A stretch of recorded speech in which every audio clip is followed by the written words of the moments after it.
All right, what time is it? You know what time it is. It's the time for the Professor of Perseverance podcast. I'm Dr. James Purdue, the Professor of Perseverance himself, here to bring in another guest who has triumphed over tragedies. I mean, she's got a story and how she overcame it. And we all have stories, but we need to all get them out there so we can help someone else in the future. I mean, what you're going through, you know, you're not the only one that's ever going to go through it, right? Yeah, you're not the only one. Someone's already probably been through it. You're experiencing. Now you can help someone else going to go through it in the future. So she's here to share her journey and how she's overcome and how it led to her product, her invention, her mindset, her way of helping other people. Hey, today, she's a grateful, positive person despite experiencing many terrible things. She's lost friends and loved ones, experienced an abusive relationship, and rape. Now, I know this is going to be a tough topic, so hang in there. She's going to tell you how to handle things and how she did and help you in the future. That's something that I don't really understand, the abusive relationship and rape. She's going to help us get some knowledge. And again, she says an abusive relationship and rape both more than once. That's amazing. I just don't understand people like that would abuse other people. So, no, she said throughout everything, she has tried to grow and look at the bright side. No matter how dark the moment was, she would never take for granted the resiliency that she has been graced with, the ability to find growth, opportunities in defeat, and the ability to find bright side from which, coincidentally, always shone light that revealed the way out. She loves helping people and tried to use her experience to help other victims. All right, let's get on this. Welcome to the show, Hello, Michelle. everyone. Michelle Bulriss. You know I'm going to mess that up, right? It's okay, everyone does. So, all right, Michelle, thank you for being here. Thank you for having me. Oh, this is something that I've never experienced, and I'm sure I would imagine more women than men have experienced it. Not to say men haven't. So let's get into what's going on here and how you were able to use it for the best. Find the shining lining, the light at the end of the tunnel. No, it's not a freight train coming, and things like that. So let's go ahead and dive on in here. So let's help somebody. Okay, so And I uh, understand this is a tough topic. I understand that, and but again, your journey, is going to help someone else. So I'm not one of those Dr. Phil psychologists or whatever. We're just talking and see if we can help somebody. yeah, I've been trying to be really open and honest about this lately. I've actually been speaking about it on a couple different podcasts and in uh, more informal settings and stuff. But uh, my my history led to extreme PTSD for me, which I still have, but it's been improving slowly. It's not something that ever really fully goes away, but it's something that you learn to live with and to adapt and grow through. So, I guess I'll just dive into some of the stuff I've experienced so you can get a general idea for uh, what place I'm coming from. So, should I do like a general intro too so people know who I am, or should I just stick to these are It's some terrible things? but this is your show. I'm just here to give you a platform to go. So you do as how you feel best. Okay, so uh, I'm gonna give you a whole little background of my life, which might be a little bit too much information, but you're still listening, so guess it's enough. Uh, I am a crazy person. I'm going to include happy stuff along with the sad stuff because that's the way life works. Um, Since I was a little girl, I've told people that I want to save the world. When they say, "What do you want to do when you grow up?" Or "What do you want to be when you grow up?" My answer is always save the world, even though I know that that is not technically something you can be. Uh-huh. Uh, it's just been my gut instinct and my answer forever. Uh, I've always been a really friendly, outgoing person. Um, I started volunteering really young. When I was in elementary school, I won an award from the city for the most service hours because I was volunteering a lot. I've always volunteered a lot at different organizations. And eventually, through a lot of effort, I pushed myself to become uh, what I've always really dreamed of becoming, which is essentially a Renaissance man. And I say man because in the Renaissance, women were looked down on. They were treated very poorly. But a Renaissance man is someone who has done everything. They have skills in anything and everything. So if you're like, oh no, is there a doctor? They can help. Or have you read Hamlet and know this one particular quote? They just happen to know it. So that's been my goal, is to be one of those people that is just skilled in a bunch of things. I want to take over and be the most that I can be. So I graduated early from high school, college, and grad school. Uh, all of them not because I was told to, but because I decided I was going to.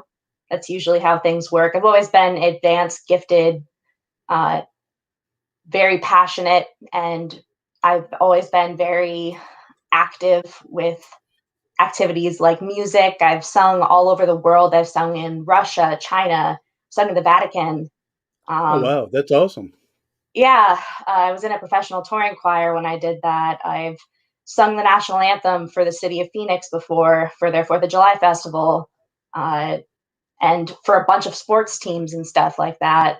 Um, and I've always been active in that. But my senior year of high school, or my senior slash junior year, because I decided to graduate early, um, I it was like the summer was just beginning, and one of my friends went missing, and her entire family was missing. I remember we had almost like a memorial, like a ceremony for everybody in the community because we were having a hard time with it because we didn't know it was happening. Kind of like a candlelight vigil. Um, but we ended up finding out a little bit later that my friend's father, who had a really bad brain tumor, ended up killing his entire family and Okay. then himself. Wow. And it's not that I was particularly close with this individual. I mean, I was in National Charity League with her. So that means I did a bunch of volunteer helping stuff with my mom and her mom, and we would all do stuff together fairly often. But because of that, I know her family, and it made it that much harder because she had younger siblings. And the heartbreaking part is that her father was a nice man, and it wasn't his fault. The tumor was in a part of his brain where he wasn't able to rationally separate. It was completely the tumor. And Hmm. uh, I found that out right before I went to college. So that's how I started my first year of college, was dealing with a loss that I didn't fully understand the gravity of.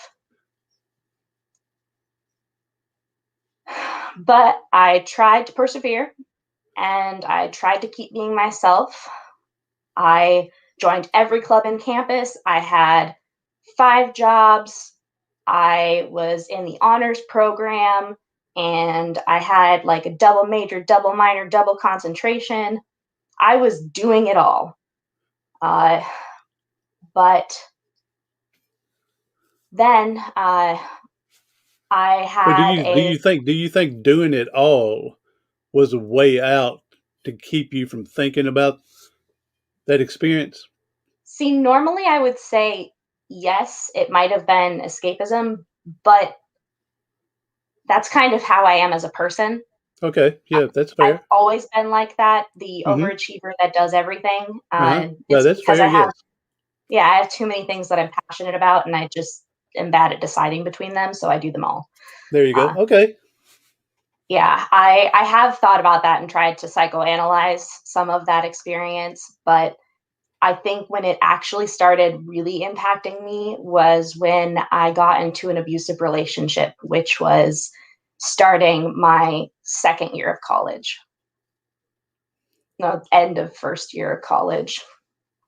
Um, I met a boy who was really funny, and he was a musician, and he was also the most manipulative person I have ever met. Mm. Uh, he wrote me a love song, which, as a musician myself and as a vocalist, was a really big deal because we started writing music together. And it's really hard not to fall for the bad boy musician type, even if he didn't really seem like that much of a bad boy. Um, Mm-hmm. and he he ended up being one of the worst decisions of my life. Uh, he was extremely abusive, not so much physically, but emotionally. It got to the point where he broke me and I was no longer myself. I quit most of the clubs that I was active in. I wasn't allowed to talk to anyone. Like, I wasn't allowed to talk to my family, or definitely not any males. And it got to the point where I couldn't talk to females either, except for one person who he approved of. Mm-hmm. And I became suicidal. I became so depressed that I had a suicide attempt. Well, the people like that are good about taking your self worth away. Everything was my fault. Oh, So, exactly. Yes. Okay, go ahead. so one of the hardest parts of that relationship, and I think what pushed me really far down into a spiral where more people were able to hurt me, was that I wanted to wait until I was married to have sex, and he raped me and took my virginity Mm-hmm. and made me feel so bad because he didn't notice that I was crying the entire time. So I had to comfort him because it was my fault that I was crying and he didn't notice. Oh, yes. It took me years to realize that that was rape because of how intensely he was able to manipulate me. Because that's the biggest problem that people don't understand about abusive relationships. It's not that we choose to do these things, it's that we have been conditioned. Somebody is playing a psychological experiment on us and using all of our weaknesses against us to the point where you believe that they're true. This isn't something that I'm an intelligent person. It's not like I saw this relationship ahead of time and was like, oh, this is clearly not going to be a good relationship. He was very crafty. He was a heroin addict and was using the entire time we were together, and I didn't know. Part of that was because I was a super goody two shoes and didn't do drugs or anything, so I was very You're naive not. about them. I was going to say you were naive to the signs because never experiencing or being around that. And his signs that were that you can normally tell with physical use, like the physical signs that you can see, uh, he didn't really have any that he was displaying until he would start going into withdrawals, because he ended up also stealing thousands of dollars from me and putting Mm, me in debt. yeah. Even though I worked 5 jobs through college and had a lot of money saved up for my next life steps. Mm-hmm. Uh, so, in addition to taking all of that and not being able to fully understand what was happening to me, I was stuck in that relationship for about 5 years. And when I finally got the courage to leave, I was kind of thrown into a world I didn't understand. Mm-hmm. Um, this was when Tinder and all of the um, dating apps were becoming a really big thing, and that was the only way to meet people. Uh, and I've always been a relationship person, so I've been back to back relationships when I'm like I date somebody for a long period of time, and then somebody else will ask me out, and I'll end up dating them for a long period of time. So I've never done the dating thing. Mm-hmm. So I decided to jump in and try that. Uh, and I ended up having a lot of experiences that were very difficult. Um, since then, and I'm going to, there are a couple of reasons why these things happen um, that are not, I know at this point that these things are not my fault. And to anyone listening, it is not your fault. No. You can never place the blame on these things to yourself. You do not choose to have these things happen to you. You are not provoking anything. This isn't something that you're asking for. People have the ability to decide if they are going to act humanely to others, and they choose whether or not they follow that code. And you can't control what they decide.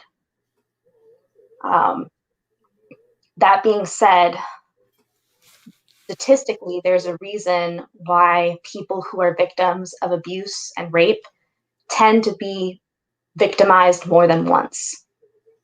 And it's kind of broken down into the psychology of the victim. When you have been victimized and treated like this, you tend to be conditioned into certain behaviors, certain behavioral patterns. And people who are wanting to hurt others can pick up on these habits and behavioral ticks, little things. Um, it's almost like a hunter hunting its prey. You're a little bit more noticeable, and they can tell that you're more vulnerable. So, They know what to look for. exactly. And then we subconsciously are drawn to people who are like the ones that have abused us in the past. It's not a choice. It's something where psychologically you're drawn to them. and you don't understand why. And a lot of times you don't understand how bad it is and that they are somebody similar to a personality that you've already been with. Sometimes you don't notice the danger until it's too late. So, I think one of my big pieces of advice in general for safety purposes is, especially if your experience is fresh, make sure to have another person that you trust help you with certain judgment calls. So, especially until you get psychological help or therapy and are able to fully process everything that you've been through, it's not a good idea to date. It's not a good idea to be around people who might have the opportunity to take advantage of you because you are in a vulnerable point. Um, so, all of that being said, I started dating online and had some fun dates, but most of them were men looking to manipulate me into sex and then disappearing. Looking for Um, the one night stand. yep. Okay, okay. And I had one person who I dated who was much older than myself. Um, I tend to date men that are older than me just because uh, I'm able to converse with them at a higher level than my age men usually Hmm. are. I got lucky with my fiance, but most men I can't really. It's easier for me to talk to older men. I Um, got to meet fiance just a few minutes ago. Seems like a nice, real good guy. he's my angel. He's a sweetheart. I think you found, like you said, I think you found your angel and your winner. I did, and that's something that I try to tell people, that as difficult as it is and everything that you're going through, keep pushing through because it will get better. There are good people in the world. I'm still having difficulty trusting men, uh, with the exception of my fiance. He's like 100% trust, but he earned that. That Hmm. wasn't something that I just gave to him. He spent months trying to take care of me and be my friend when I wasn't ready for a relationship. Uh, when I met him, I was fresh into a very, very depressing point in my life, Hmm. probably the lowest of my lows. And he met me and was my friend and stayed with me and supported me and was exactly what I needed uh, the entire time, even if I was crazy and couldn't handle any kind of human contact or uh, go places or anything because I had uh, episodes if I did. And it goes back to what you're talking about here. To me, is I got a friend named Bird. Hey, Bird, what's up, buddy? He's been known to say, "Don't quit or don't give up before the blessings." So here you're down and out, and maybe not even knowing what to do next, and then God throws this human life jacket at you, and it's brought him in to save you now. So we need to hang in, hang in, hang in for the blessings. Yeah. Uh, so back to um, some of the first trials that I went through dating. It's hard because I don't want to talk about these things. Nobody does. But Hmm. I think it's important for you to understand how much we can live through. and still grow and still continue to fight for life. One of my favorite quotes is Voltaire. Um, in one of his plays, he has this old woman who has experienced every kind of horror you can imagine.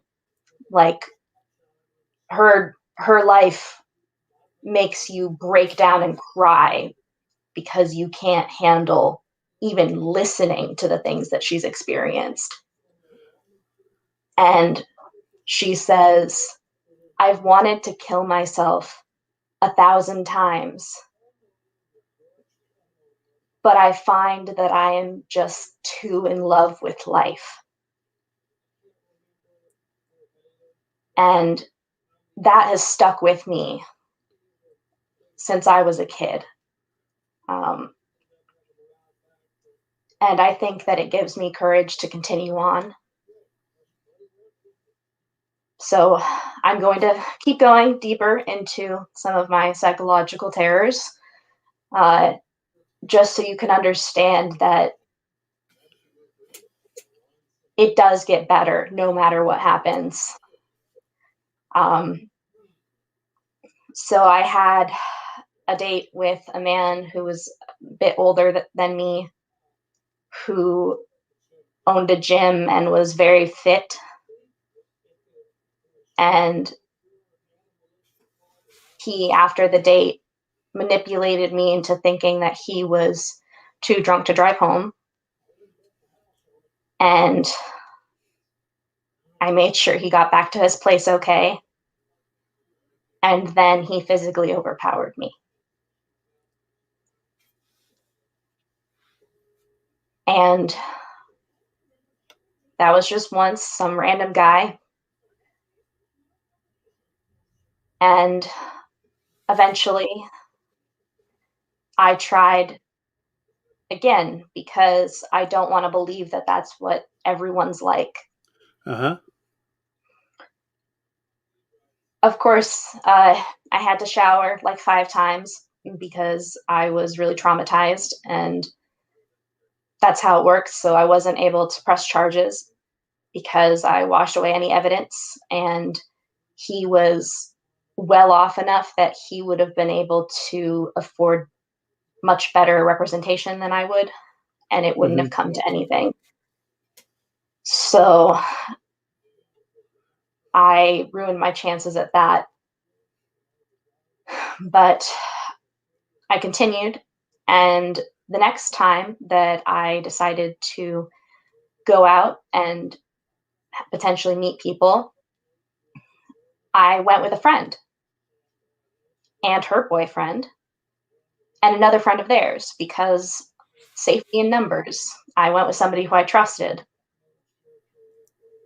Their friend ended up getting me very drunk and drugging me. Mm. And then he ended up raping me. Um, and my friends didn't believe me because he was such a nice guy. So I ended up losing my best friend at the time because they weren't there for me when I needed them, and they didn't believe what had happened, and they didn't stop what had happened because they were supposed to protect me and keep me safe, but they still allowed that to happen because they got caught up and trusted him too much. Mm-hmm. Since then, I have been in relationships here and there, and because you don't notice your psychological patterns very well until you have made it a pattern, I didn't notice that I was going into more abusive relationships. Um, I dated a really scary Russian guy once. He told me everything was my fault, and I believed him. Uh, very scary. Oh, yes, I can imagine. But eventually, I was kind of getting to a starting over point.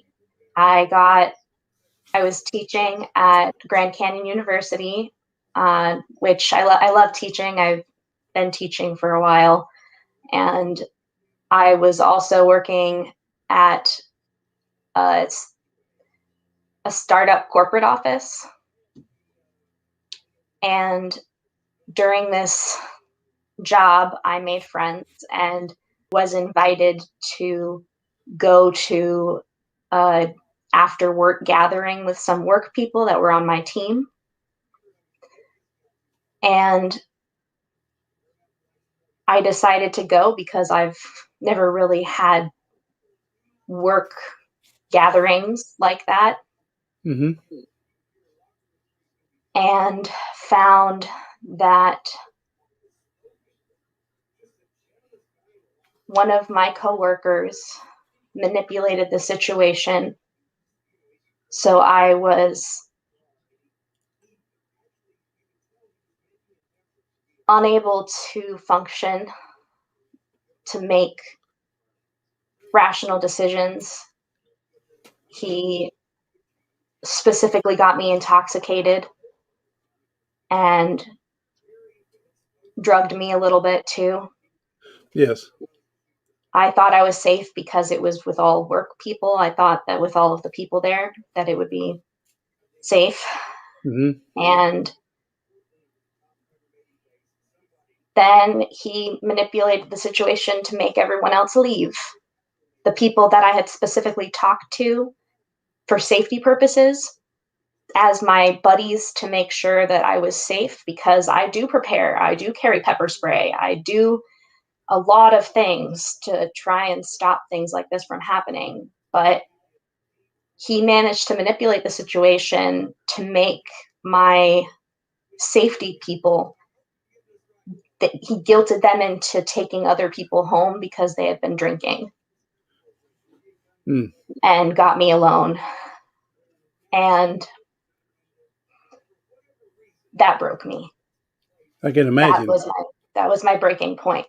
Uh, And I we're going to need to stop at this point, and I want to come back with a part two with this. And so, everyone else, please hang in, and we will reconvene and come up with part two with the professor of perseverance and Melissa. So, don't go anywhere. Stay tuned. Coming up next, but do something today, tomorrow, something next week that's going to help you persevere past your paralysis.